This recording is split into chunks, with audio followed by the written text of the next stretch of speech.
Hello my dear friends, today we are going to see about the qualities of a person, particularly ஒருத்தவங்களோட விஷயங்கள்ல எப்படி சீக்ரெட்டை பற்றி பேசுவாங்க இல்லையா. எப்பவுமே அவங்களுக்கு பிடிச்ச விஷயமே ஒருத்தவங்களோட சீக்ரெட்டை பற்றி பேசுறது தான். ஒரு சிலருக்கு ஒருத்தவங்களோட குறைகளை பற்றி சொல்கிறதே தான் இருக்கும். அவங்களெல்லாம் நம்ம என்ன இங்கிலீஷில் சொல்லலாம் அப்படிங்கிறது தான் today's we are going to see about. The first one we are going to see is meddler. Meddler அப்படிங்கிற ஆள் எப்படிப்பட்டவங்க அப்படின்னு பார்த்தீங்க அப்படின்னா, the person who interferes others people matters. மற்றவங்களோட விஷயத்தில் எப்போவுமே தலையிட்டே இருப்பாங்க. அந்த மாதிரி ஆட்களை நம்ம இங்கிலீஷ் என்ன சொல்லுவோம் அப்படின்னு பார்த்தீங்கன்னா meddler. For example, my neighbor has big problem because he is a meddler. இவர் இந்த மெட்லராக இருக்கிறதுனால அவர் ரொம்ப ப்ராப்ளம் நிறைய ஃபேஸ் பண்ணிகிட்ருக்காரு என்னோட பக்கத்து வீட்டுக்கிட்ட. The next one, grumbler. என்ன அப்படின்னா, எப்போவுமே எல்லாருக்கிட்டையும் ப்ளஸ் அண்ட் மைனஸ் இருக்கும், கொஞ்சம் நல்ல விஷயம் இருக்கும், கெட்ட விஷயம் இருக்கும். ஆனால் ஒரு சிலர் அவங்களுக்கு பார்வைக்கு என்ன தெரியும் அப்படின்னு பார்த்தீங்கன்னா, எப்போவுமே அவங்களோட நெகட்டிவ் பாயிண்ட்ஸ் தான் தெரியும். எப்போவுமே these people used to give the fault of others and they used to avoid the good things of others. And those type of people are called as grumbler. மற்றவங்களோட குறைகளையே எப்போவுமே பின் பாயிண்ட் பண்ணி அவன் இதை பண்ணா இது சரியில்லை அது சரியில்லை அப்படின்னு எப்போவுமே குறை சொல்லிகிட்டே இருப்பாங்க இல்லையா. அது மற்றவங்களோட ஃபால்ஸ், அவங்களோட நெகட்டிவ் குவாலிட்டிஸை மட்டும்தான் அவங்க சொல்லுவாங்க. அப்படிப்பட்டவங்களை தான் நம்ம கிரம்லர் அப்படின்னு சொல்லுவோம். For example, everyone hates her for quality of being a grumbler. இது மாதிரி எப்போவுமே குறை சொல்கிறதுனால எல்லாரும் அவளை வெறுத்துட்டு தான் இருந்தாங்க. The third one, nag. Nagனா என்ன? Constantly complaint. அதாவது நான்ஸ்டாப்பாக காலைல எந்திரிச்சிலேருந்து தூங்குற வரைக்கும் நான்ஸ்டாப்பாக கம்ப்ளைண்ட் பண்ணிக்கிட்டே இருக்காங்க அப்படின்னா அவங்கள நாக்னு சொல்லுவோம்.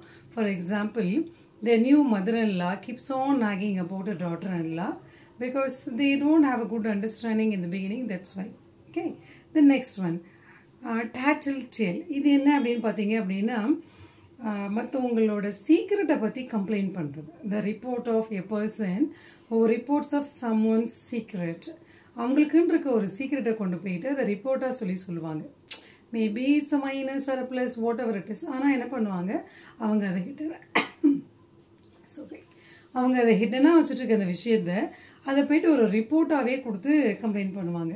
இவங்களை நம்ம என்னென்னு சொல்லுவோம் அப்படின்னா டேட்டில் டேல் அப்படின்னு சொல்லுவோம். For example, he was beaten by the people like anything because of the quality of being tattletale. இந்த மாதிரி அடுத்தவங்களோட சீக்ரெட்டை பற்றி குறை சொல்லிகிட்டே இருக்கிறதுனால அவனை அடின்னு அடித்து வெளுத்து வாங்கிட்டாங்க அப்படின்னு சொல்லுவோம். tattletale. The last one, turncoat. I think you people come across this word, turncoat. என்னன்னு பார்த்தீங்க அப்படின்னா, இவங்க changes sides easily. That means நேற்று என்ன பண்ணுவாங்க, அவங்க எனக்காக சப்போர்ட் பண்ணுவாங்க. இது நெக்ஸ்ட் டே என்னென்னு பார்த்தீங்க அப்படின்னா இன்னொருத்தவங்களுக்காக சப்போர்ட் பண்ணுவாங்க. நான் அவங்களுக்கு அது ஆப்போசிட்டாக தெரியலாம். இல்லை நேற்று ஒருத்தவங்களுக்கு எனக்கு அகெயின்ஸ்டாக பேசிகிட்டு இருப்பாங்க, எனக்கு அவங்க சப்போர்ட்டாக பேசுவாங்க. இந்த மாதிரி அவங்களோட சப்போர்ட்டை often she's or he is changing. யாருக்கு வேணால் எப்போ வேணால் என்ன வேணால் பேசுவாங்க அப்படிங்கிற அந்த மாதிரியான டைப் ஆஃப் பீப்புள் நம்ம எப்படி சொல்லுவோம் அப்படின்னா டர்ன் கோட் அப்படின்னு சொல்லுவோம். நினச்சபடியே அவங்க மாறிக்கிட்டே இருப்பாங்க, நினச்சபடியே அவங்களோட சப்போர்ட் இங்கேயே அங்கே they won't stand for the truth and simply they change for their own convenience.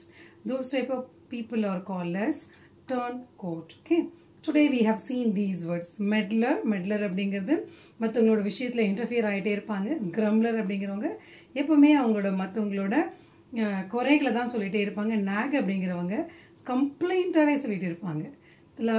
Fourth one, டேட்டில் டேல் அப்படிங்கிறவங்க அது உங்களோட சீக்ரெட்டை கம்ப்ளைண்ட்டாவோ இல்லை ரிப்போர்ட்டாவோ சொல்லிட்டு இருப்பாங்க. இது தெரியுமா, இது அவங்க சீக்ரெட்டாக நடந்துச்சு அப்படின்னு சொல்லி இதை போய் இடத்துல சொல்லுவாங்க. அது மாதிரியான பீப்புள் டேட்டில் டேல் சொல்லுவோம். The last one turncoat. Okay, அவங்க ஈஸியாக அவங்களோட சப்போர்ட்டையும் அவங்களோட சைட்ஸையும் மாற்றிக்கிட்டே இருப்பாங்க. Okay, so I hope you find my video is useful and I catch you in the next video with another interesting video.